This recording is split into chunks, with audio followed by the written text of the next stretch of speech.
War in the name of God. The great world religions preach peace and mercy. History, especially the history of the Middle Ages, proves that religion and violence are not contradictions. A belief in God often means believing in fighting on behalf of God and in being rewarded in paradise. Islam means peace. Christ teaches us to love our enemy, but in their names the world wages war.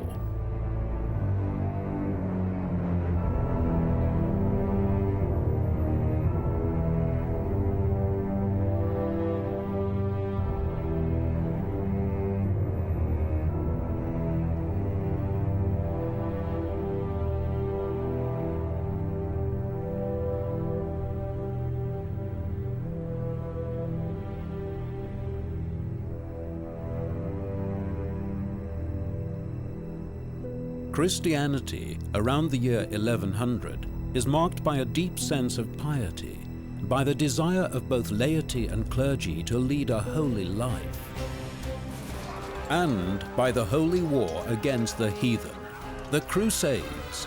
200 years, 7 crusades of murder and conquest in the name of the Prince of Peace. The Church creates an unholy mixture of faith and military service, a problematic legacy that pursues our civilization to this day, the Holy War.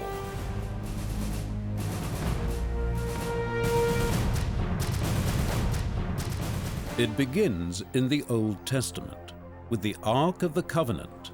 The chest for the tablets with the 10 Commandments has magic powers. It makes the people of Israel invincible in war, a treasure that the Crusaders are hunting for too. During the Crusades, military religious orders are founded: the Knights Templar, the Knights of St. John, and the Teutonic Order. The combination of monk and soldier is one of the most bizarre inventions of the Middle Ages. Religious orders at war against the heathen. But what did this mixture of religion and violence, inexplicable to us today, mean to people in the Middle Ages? Man hat ja immer wieder im Zusammenhang mit den Kreuzzügen die Gewalt im Namen des Christentums. Talking about the Crusades, the tendency is to see the violence in the name of Christianity as a particularly serious crime.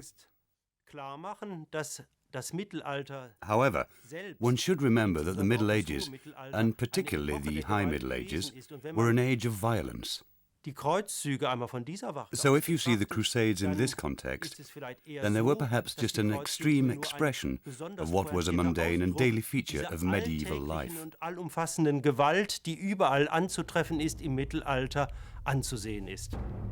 And yet, even in the Middle Ages, there are some of the faithful who are appalled by the association of war with the abused Son of God who preached love and peace.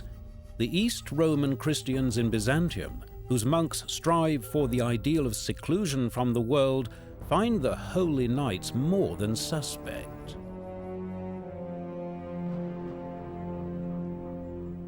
But Byzantium is indirectly responsible for the Crusades. The cause is cries for help from Christian pilgrims in the Holy Land. The Islamic empires have become a deadly threat to Byzantium. Muslim warriors are attacking the pilgrims. The news reaching the Christians gets worse and worse. The Byzantine Patriarch, Alexios I, asks Pope Urban for help. Urban sees the possibility of using a campaign to remove the schism, to reunite the Eastern Church and the Western Church. Muslims are desecrating the holy places, it is said. Pilgrims are being murdered. Rumors spread like wildfire. In the year 1095, at the Council of Clermont, Pope Urban II makes a speech that will go down in history. We know that in this appeal, many of the things that people felt moved by were probably addressed. The rewards of heaven are promised. There is the encouragement to act with knightly virtue, the call to liberate the holy places in Jerusalem again, and to make them accessible to pilgrims. All this is combined in these 4 reports, and recently there has been speculation as to how the Pope invested his words with a full range of symbolic capital. He sighed, he wept, he obviously gave a rhetorically brilliant performance, which is why the reports say that the whole mass of people cried out, Deus le vult, God wills it. In 1096, under the command of the monk Peter the Hermit, 30,000 enthusiastic believers set out on the Paupers' Crusade, 30,000 in need of food and drink. Their journey is marked by pillage and plunder. Only 3,000 return after their expedition is annihilated by the Islamic Seljuks. The same year sees the beginning of the First Crusade. Many kings take part.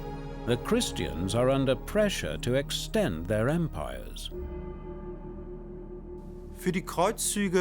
Many structural changes in the High Middle Ages were responsible for the Crusades. But at the same time, they were also involved in a major process of expansion on the part of Latin Christianity. This expansion had progressed further since the early time of the conversion of the Teutons, particularly in the north. In 1066, I'm thinking of England and Denmark. It had come to a standstill. Poland, Hungary and Bohemia had been integrated into Latin Christianity around the year 1000 and then during the 11th century. In the south and southwest, the Muslims in South Italy and the Iberian Peninsula were pushed back so that Latin Christianity expanded there too. The First Crusade is a European enterprise.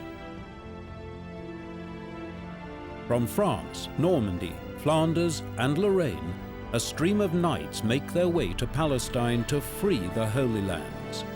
It will take 3 years and many battles until they stand before Jerusalem.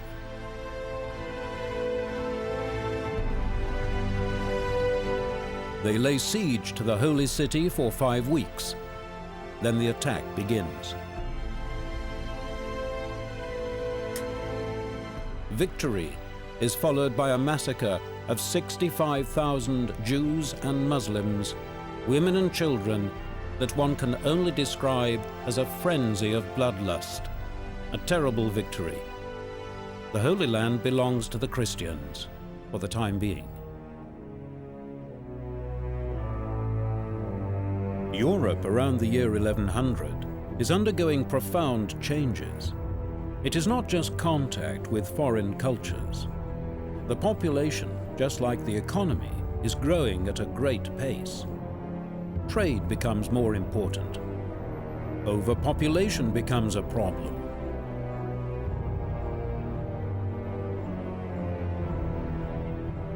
Who rules over all these people? Monarchs and the church are locked in power struggles. Everywhere there is change and expansion. The Crusades are part of this. The Crusades are not a clash of civilizations between Christianity and Islam. Christianity is divided, Rome and Byzantium. In the early Middle Ages, the Byzantine Empire, the first Christian empire, was 20 times wealthier than Rome. But weakened by constant wars, exhausted by a vast administrative apparatus, its power is now slowly draining away. Byzantium, with its capital Constantinople, has called on the Crusaders for assistance, but it mistrusts them, justifiably, as will soon be seen. Hitherto, the Byzantine Church has dominated Christian theology, but that too will change.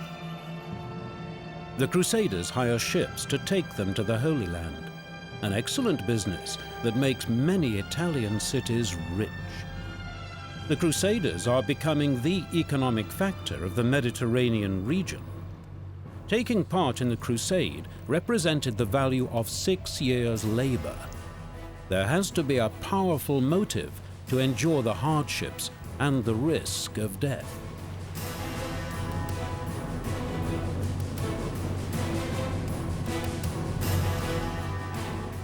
The Church has promised the Crusaders, he who falls in battle against the heathen will be a martyr. In the Middle Ages, the fear of hell is great, the hope of reaching the kingdom of heaven small. Almost everyone believes they are threatened by eternal damnation.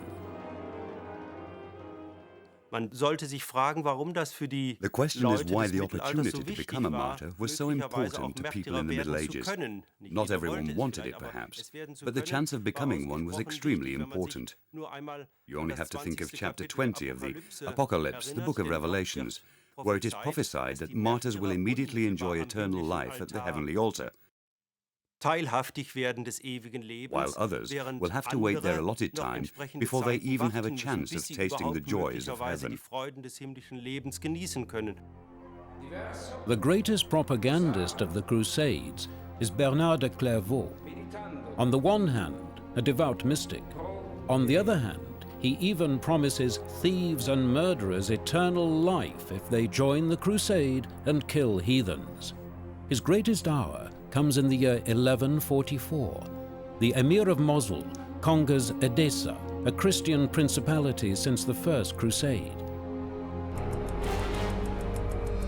In Sermons of Fire and Brimstone, Bernard calls for the Second Crusade with resounding success.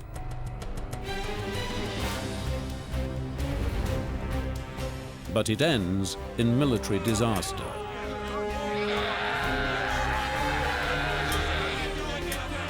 Then, in 1187, catastrophe, the Battle of Hattin. A whole crusader army is annihilated. The legendary Saladin defeats the Christians. Jerusalem falls.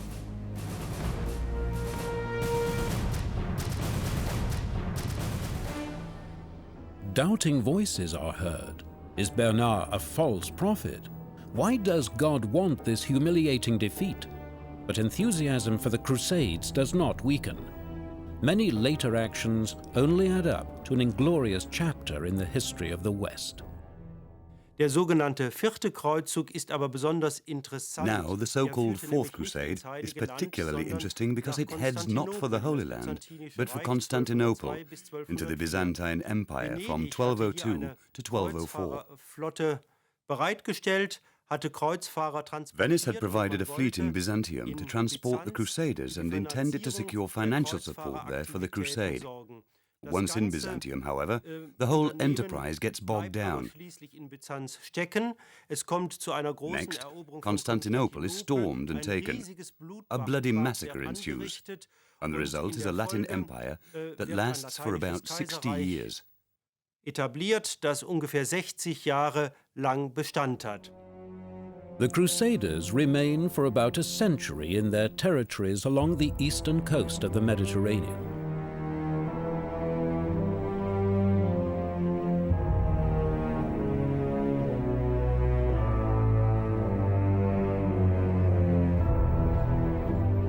War in the name of God.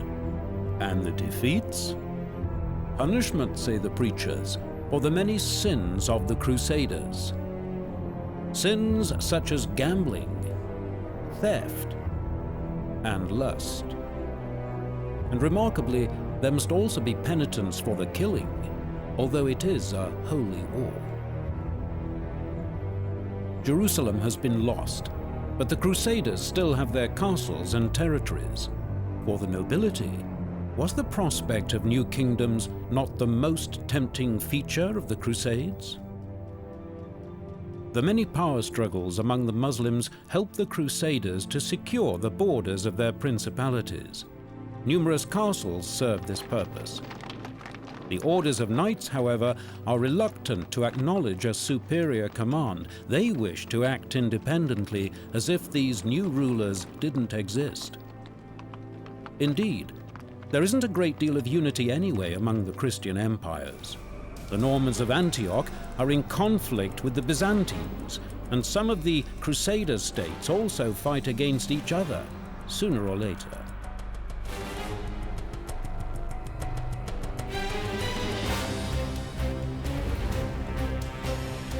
a confused situation, especially within the principalities. In dieser Zeit hat man natürlich At in this diesen time, the Kreuzfahrerstaaten Crusaders had new ganz neue problems to deal Probleme with zu in their lösen territories. gehabt. Es war natürlich eine They had created a ganz new neue society, Gesellschaft, of die aus course, Muslimen, consisting of Muslims, aus Jews, Juden, and new Christians aus from the Latin world, neuen Christen but also aus dem including, for lateinischen example, Westen zusammengesetzt members of war, other Christian aber faiths auch of eine the East, Gesellschaft, in such der as zum Beispiel Nestorians, die anderen Monophysites, christlichen and others. Religionen des Ostens, You had, if you like, Nestorianer, to gather together Monophysiten und all andere these different Christen religions and lebten. cultures under one Wenn man roof. so will, I waren sehr suppose you could viele even call it Religionen und the sehr viele foundation of something Kulturen like a unter einem Dach multicultural zusammenzufassen. society. Und man hat sogar davon gesprochen, dass hier so etwas wie eine multikulturelle Gesellschaft entstanden sei. An optimistic description, but not necessarily wrong.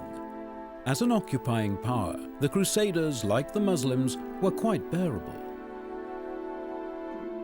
Business as usual is perhaps an accurate description of the mood in the Crusader states. The Arabs have to pay taxes, but they are not persecuted for their faith. In many areas, especially technology, medicine and crafts, the Muslims are far more advanced than the Crusaders. The Christians learn more from the Muslims than vice versa.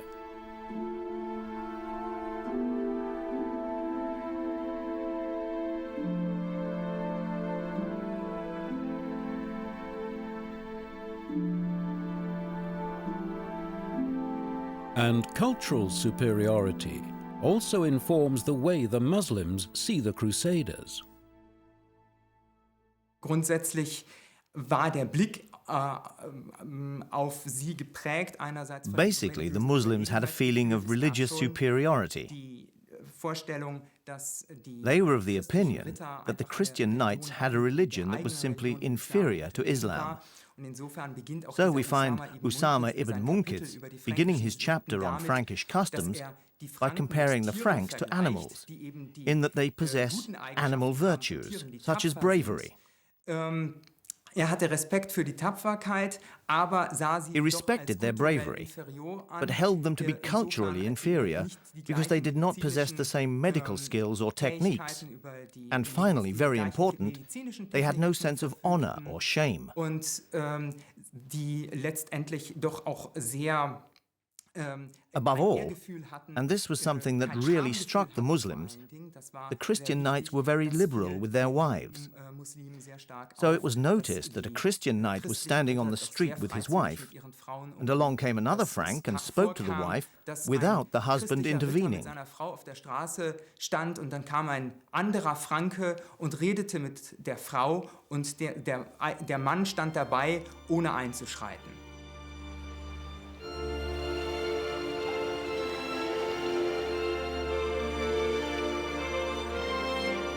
The Crusaders' states are dependent on supplies transported by ship.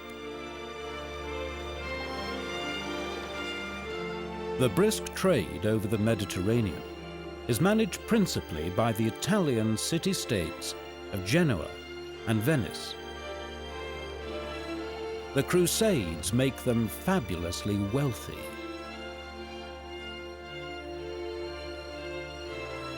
The Crusades are the basis for their later ascendancy.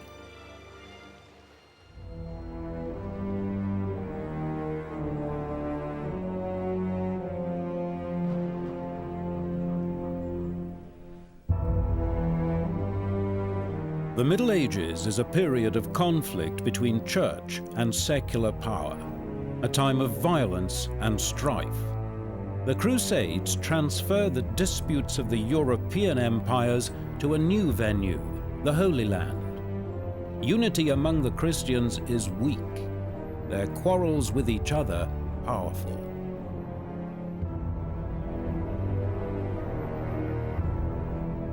After the Second Crusade, Jerusalem, the goal of all the Crusades, will only twice be made accessible to pilgrims, thanks to treaties which Richard the Lionheart and Frederick II negotiate with the Muslims.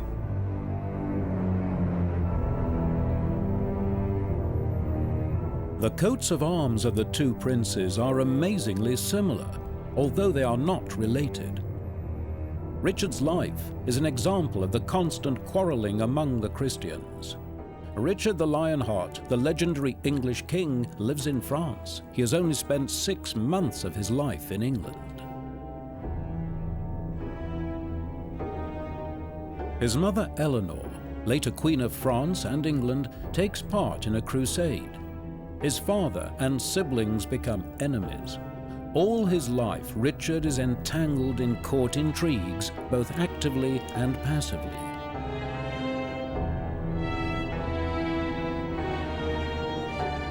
His probably most important opponent, Philip II of France, is also his ally in the Third Crusade, until he quarrels with Richard and returns home to wage war on England. But first they advance together into the Holy Land and fight for their common cause.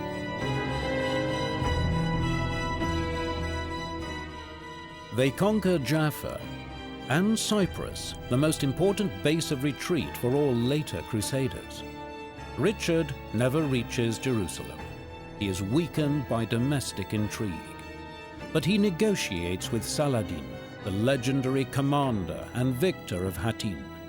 The result is a treaty which gives him Tyre and Jaffa, and pilgrims access to Jerusalem. On his return journey, Richard falls victim to a plot. He is made prisoner and taken to Germany to Henry VI. But Henry allies himself to Richard and frees him in exchange for a ransom. Change of scene. Frederick II, known as the Wonder of the World, is raised at the court of the Norman king Roger on Sicily. Sicily was once occupied by Muslims. The young Frederick comes into contact with a superior Islamic culture, a formative experience. The Castel del Monte, a symbol of Frederick's thirst for knowledge. From here he corresponds with Islamic scholars. For many of his contemporaries, Frederick's admiration goes too far. His castel is octagonal, like the imperial crown, or like the Muslim Dome of the Rock. From the Arabs he learns falconry and writes a scholarly treatise about the birds which is unrivaled for centuries. Under his rule, Muslims live in peace on Sicily. They have their own part of town. Even his bodyguards are Islamic. Very clever. Their lives depend on him. Frederick has taken a vow to lead a crusade, but he doesn't go. The Pope excommunicates him. In 1228, the crusade takes place, despite the excommunication. There are battles. But above all, there are negotiations and a treaty with the Sultan al-Malik. Frederick II's treaty is more remarkable than Richard the Lionheart's. Firstly, because it's valid for the next 10 years, and especially, of course, because the treaty is agreed without any accompanying military action. So Frederick II was hardly a military commander in the Holy Land, but rather, and primarily, a negotiator.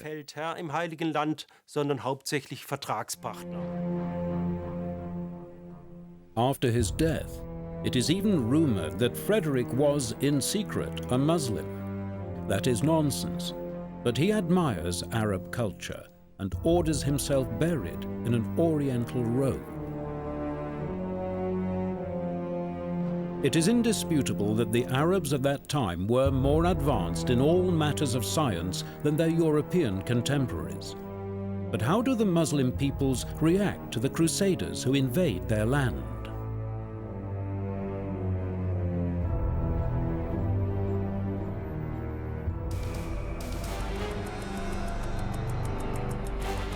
The foreign knights arrive mainly by sea. The Christian soldiers have a reputation for bravery. They are specialists in siege technology. But militarily, this is nothing new for the Arabs, who favor sudden attacks, raids. Like pirates, a constant plague at the time, the Crusaders are just one more enemy among many. And, like pirates, they only appear along the coast. The difference is that after attacking, The Crusaders do not disappear again, but remain as invaders. Even so, they are not perceived as a threat to Islam. The standards of hygiene and medical care among the Crusaders both amazes and horrifies the Muslims. Whether Crusader or Arab, short-term power strategies provide fertile ground for intrigue and shifting alliances which often transcend religious boundaries, not so much a clash of civilizations as a skirmish of warlords. For the Arabs, the foreign soldiers come from a mysterious, dark and cold land where terrible monsters dwell.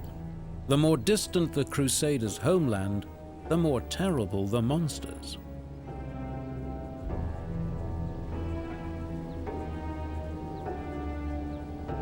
Muslims call all knights Franks, no matter where they actually come from. And yet there is an astonishing cultural bridge, the ideal of knighthood, courage and honor. Even the European tradition of troubadours singing of courtly love is probably a borrowing from Arab culture.